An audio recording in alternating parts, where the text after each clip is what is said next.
এই ব্রিটিশরা এই উপমহাদেশ থেকে যাওয়ার সময় একদিকে কতগুলো মুনাফিক তৈরি করে রেখে গেছে, ওদের কতগুলো গোলাম, 5-8টা গোলাম, মুসলমানদের চেহারা, মুসলমানদের পোশাক, মুসলমানদের মতো পাগড়ি টুপি দাড়িওয়ালা কতগুলো মুনাফিক রেখে গেছে মুসলমানদের ঈমানকে ধ্বংস করার জন্য। ওই মুনাফিকদের আলোচনা করাও তো এখন আমার সময় নেই। একটা মুনাফিকের নাম বলি, ওর নাম হলো মির্জা গোলাম আহমদ কাদিয়ানি। ওর নাম কি? মির্জা গোলাম আহমদ কাদিয়ানি।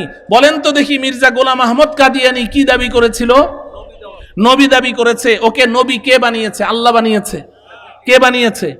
ব্রিটিশরা বানিয়েছে। তো ব্রিটিশরা মুসলমানদের নবী কেন বানায়?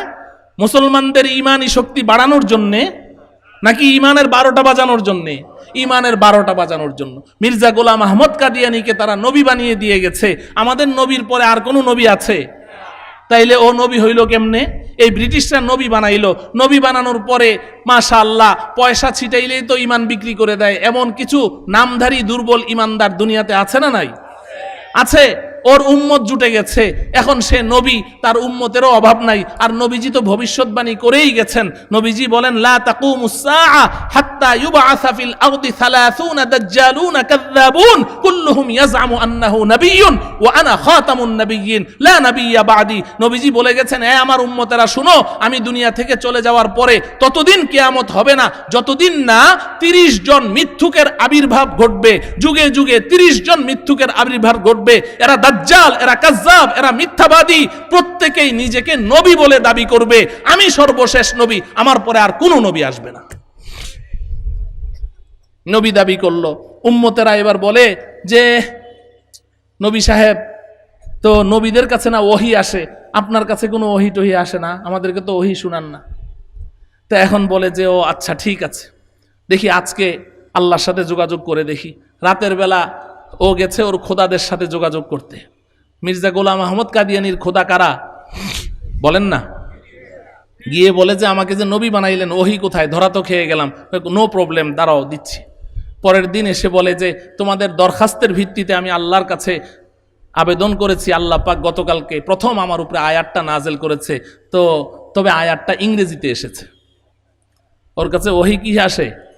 ইংরেজি ভাষায়। তো ওর প্রথম ওহী আমি ওর বইয়ের মধ্যে পড়েছি।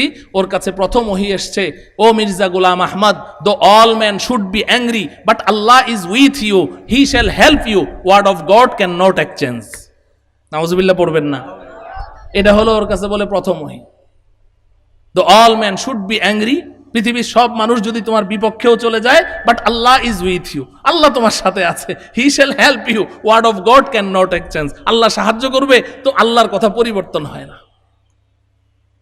তো এত বড় একজন মুনাফিক, ডাহা, মিথ্যাবাদী, যার চরিত্রের ঠিক ছিল না, ওকে আল্লাহ নবী বানাতে পারেন? একটা মরণ কামড় দিয়ে গেল। এমন আরো কতগুলো মুনাফিক রেখে গেছে, সবার আলোচনা এখন করা সম্ভব না, আমি বুঝানোর জন্য বলছি। আর 2 নম্বর যেটা আমি বুঝাতে চাচ্ছি সেটা হলো, তারা যাওয়ার সময় এই উপমহাদেশের মুসলমানদেরকে একটা গিফট দিয়ে গেছে, গিফট, একটা হাদিয়া। ওই গিফটটার দিকে আপনাদের দৃষ্টি আকর্ষণ করছি। সেই গিফটটা কি জানেন? ওরা একটা শিক্ষা সিলেবাস প্রণয়ন করে রেখে গেছে। শিক্ষা সিলেবাস, এই সিলেবাসটা প্রণয়ন করে, পুরা শিক্ষা কারিকুলাম প্রণয়ন করে উপরে বড় বড় অক্ষরে লিখে দিয়ে গেছে যে, আমরা একটা শিক্ষা সিলেবাস এখানে রেখে গেলাম। এই শিক্ষা সিলেবাসে হিন্দুস্তানের যে সন্তানরা এই সিলেবাস পড়াশোনা করে গড়ে উঠবে, ওরা রঙ্গরূপে হবে হিন্দুস্তানি, কিন্তু ওদের মন মস্তিষ্ক হবে আমাদের ইংরেজদের মতো। ওই শিক্ষা সিলেবাস, ওই ব্রিটিশদের রেখে যাওয়া উপহার আর গিফট, এটাকে আমরা যুগের পরিবর্তনে কিছু পরিবর্তন করে, মোটিফাই করে আমাদের প্রিয়তম সন্তানদেরকে আমরা জেনারেল শিক্ষা নামে এখন স্কুল, কলেজ, ইউনিভার্সিটিতে পড়াচ্ছি। আপনারা খুশি হইলেও যা, না হইলেও তা, এটাই হলো ইতিহাস। মুহতারাম হাজিরিন, এখন আমাদের করণীয় কি? আপনি বলবেন যে, হুজুর তো আপনার কথা থেকে রেজাল্ট কি আসলো? আমি ওই কথাটুকু বলে কথা শেষ করে দিচ্ছি। ও আমার প্রিয় ভাই, আমি এ কথার অর্থ এটা বুঝাচ্ছি না যে না, জেনারেল শিক্ষার কাছে ধারেও যাওয়া যাবে না। না, ওই শিক্ষাটা তো আমাদের লাগবে। এই পৃথিবীটা চালাইতে হলে ডাক্তার লাগবে, ইঞ্জিনিয়ার লাগবে, পাইলট লাগবে, প্রকৌশলী লাগবে। লাগবে কি লাগবে না বলেন?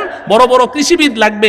আগে তো খেতে সারা বছরে ফসল হইতো একটা, এখন বছরে 4টা ফসল হয়। এগুলো তো কৃষিবিদদের মাধ্যমেই হয়েছে। আর এই যে বড় বড় কালভার্ট এবং বড় বড় হাইওয়ে যে রোডগুলো হচ্ছে, আপনার এই ফ্লাইওভার, এগুলোর জন্য বড় প্রকৌশলী লাগবে। তো বিমানে চড়ে হজে যাচ্ছেন, বড় বড় প্রকৌশলী লাগবে। হ্যাঁ, এই জেনারেল শিক্ষা এটারও প্রয়োজন আছে, কিন্তু আমার প্রিয় ভাই, এটা মূল্যবান হবে, এটা প্রশংসিত হবে। কখন প্রশংসিত হবে? যদি এই জেনারেল শিক্ষা এটাকে ওহী ভিত্তিক শিক্ষার মাধ্যমে এটাকে কন্ট্রোল করা হয়। আসমানি শিক্ষা যদি জেনারেল শিক্ষাটাকে কন্ট্রোল করে তাহলে এটা প্রশংসনীয়। আর যদি আসমানি শিক্ষা থেকে সম্পূর্ণরূপে মুখ ফিরিয়ে নিয়ে আল্লাহ প্রদত্ত শিক্ষা, ওহী ভিত্তিক শিক্ষা, এই শিক্ষা, ওই শিক্ষা সম্পর্কে তো আমি কিছু বলতে পারলাম না। আল্লাহ পাকও তো একটা শিক্ষা আবিষ্কার করেছেন, যেটা মাদ্রাসায় আমরা পড়াই। এই শিক্ষার আবিষ্কারক কে? এই শিক্ষার আবিষ্কারক কে? তা আমাদের শিক্ষার মধ্যে তো ভুলে ভরা, আর আল্লাহর শিক্ষার মধ্যে একটা ভুলও আছে। যালিকাল কিতাবু, বলেন যালিকাল কিতাবু, এরপরে কি মানে কি?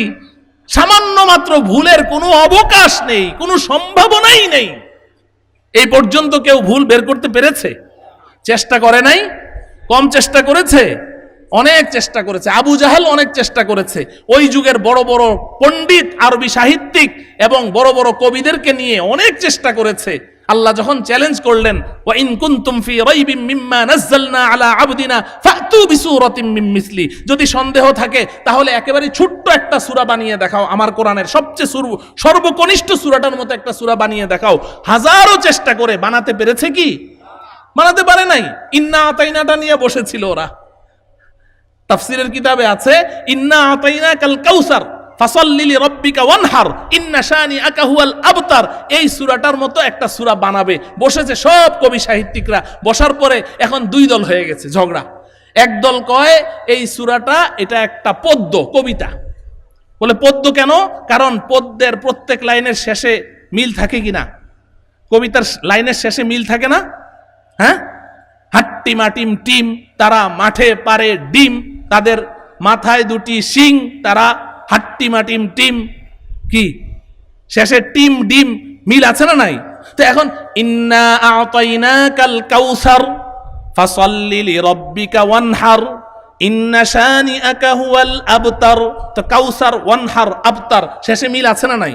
তো একদল কয় এটা কবিতা, পদ্য, অতএব সূরা কাউসারের মতো একটা পদ্য আমরা আবিষ্কার করি। আরেক দল কয় না, এটা পদ্য না, এটা গদ্য। এটা কি? তো যারা বলে গদ্য, এদের দলিল কি? কয় তোমাদের দলিল কি? কয় আমাদের দলিল হইল, আচ্ছা কবি সাহিত্যিকরা যে কবিতা লেখে, কবিতার তো অধিকাংশ কথাই মিথ্যা থাকে। কবিতার মধ্যে অধিকাংশ কথা কি থাকে? মিথ্যা থাকে না? আমি যে কবিতাটা শোনাইলাম, এই কবিতাটা কি সত্যি না মিথ্যা? তাদের মাথায় দুটি শিং, তারা মাঠে পারে ডিম। শিংওয়ালা কোনো প্রাণী মাঠে ডিম পারে? পৃথিবীতে একটাও দেখাইতে পারবেন? এটা সত্য না মিথ্যা? তো তাইলে কবিতার মধ্যে অধিকাংশ কথাই কি থাকে? মিথ্যা থাকে। ছোটবেলায় যে পুঁথি শুনেছি, লাখে লাখে সৈন্য মরে কাতারে কাতার, গনিয়া বাছিয়া দেখি ৭০,০০০। লাখে লাখে সৈন্য মরে কাতারে কাতার, গনিয়া দেখে ৭০,০০০, বাকিটি কই? তাইলে মিথ্যা না সত্য? মিথ্যা। তো এরা বলে যে আরে কবিতা তো মিথ্যা থাকে, কিন্তু মুহাম্মদ এই পর্যন্ত যত সূরা, যত আয়াত নিয়ে এসেছে, এটা আমাদের ইন্টারনাল ব্যাপার, বাইরে বলা যাবে না। ওর তো কোনো কথার মধ্যে আমরা মিথ্যাই বের করতে পারছি না, তাহলে এটা আবার কবিতা হয় কেমনে? ওদের মধ্যে ঝগড়া লেগে গেছে। শেষমেশ এই সূরা কাউসারের মতো একটা সূরাও কি করতে পারে নাই? বানাইতে, হ্যাঁ, একজনে একটা আয়াত বানিয়েছে, একজনে বানিয়ে বাইতুল্লাহর গিলাফে লিখে দিয়েছে, ইন্না আতাইনাকাল কাউসার ফাসাল্লি লিরাব্বিকা ওয়ানহার ইন্না শানিআকা হুয়াল আবতার। সে লিখেছে লাইসা হাযা কালামুল বাশার। মিলল না? মিলল না? লাইসা হাযা কালামুল বাশার, একটা আয়াত আবিষ্কার করেছে। এর অর্থ কি জানেন? অর্থ হলো এটা কোনো মানুষের কথা হতে পারে না। ঈমান এনেছে। তাইলে এখন আমার দাওয়াত হলো, আমার প্রিয় ভাইয়েরা, আপনার সন্তানদেরকে আপনি ডাক্তার, ইঞ্জিনিয়ার, পাইলট, যা কিছু বানান, বড় জজ ব্যারিস্টার বানান, কোনো সমস্যা নাই, এগুলোর প্রয়োজন আছে, কিন্তু তার শিক্ষার ফাউন্ডেশন আর বিগিনিং আর শুরুটা হতে হবে ওহী ভিত্তিক শিক্ষা, আসমানি শিক্ষার উপরে। শুরুটা এখান থেকে হতে হবে। এখান থেকে হওয়ার পরে তার মস্তিষ্কে যখন সে আল্লাহকে চিনবে, জান্নাত জাহান্নাম চিনবে, পরকাল চিনবে, আখিরাত চিনবে, মা বাবার মর্যাদা সম্পর্কে জানবে, সব কিছু মানবিক শিক্ষা সব অর্জন করার পরে এবার যদি তাকে আপনি জেনারেল শিক্ষায় শিক্ষিত করেন, এটা হলো প্রশংসনীয়। আমি এটার উদাহরণ দেই। সকালবেলা আপনি এক বল পান্তা ভাত খেয়েছেন, এতগুলো কাঁচা পেঁয়াজ আর শুকনা মরিচ, পোড়া মরিচ দিয়ে মেখে পান্তা ভাত খেলেন।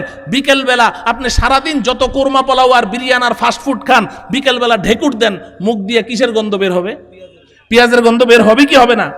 ও ভাই, আপনি আপনার সন্তানকে শুরুর শিক্ষাটা কোরআনী শিক্ষা দেন, আল্লাহ প্রদত্ত শিক্ষা দেন, ওহী ভিত্তিক শিক্ষা দেন। এই শিক্ষা অর্জন করে মাত্র 3 বছর নুরানির একটা প্যাকেজ প্রোগ্রাম আছে, এই প্যাকেজ প্রোগ্রামটা পুরা করেন। এরপরে আপনি আপনার ছেলেকে কি শিক্ষা দেন, জীবনের শেষে ঢেকুর দিবে তো ভেতর থেকে কোরআনের সুঘ্রাণ বের হয়ে আসবে।